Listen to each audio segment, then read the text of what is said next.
चलतु आज ओडिशार पारंपरिक अटकाली रेसिपी देखिबा।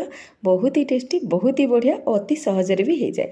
देखो ये मु हाफ कप चाउल को राति बतरेकी रखी ताकू भल भाव धुआ धुई कलापर मु गोटे ब्लेंडिंग जार रे टिके पानी नहीं पूरा स्मूथ पेस्ट कर नहीं।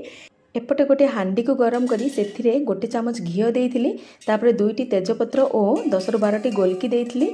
टिके भाजी होला पर काजू देकी ताकू टिके हल्का रंग आसला बन भाजी देइथिली।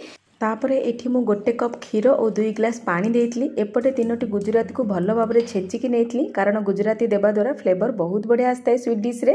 सेपटे फुटिला परे एथिरे कोन कली चाउल जो बाटिकी रखिथिली सेथिरे टिके पानी देई ताकू देइदेली, कारण एठी टिके पानिया न रखिले कोन हबो काठुआ है कि लागि जिवो तळे। तापर मु एठी हाफ कप चीनी और टिके लूण और पूरा कहलिया नड़िया को काटिकी रखिथिली गोटे हाफ कप ताकू भी देइदेली। तापर आकु पूरा एकदम स्लो फ्लेम रे 15 मिनट कुक कला पर हेगला अटकाली रेडी।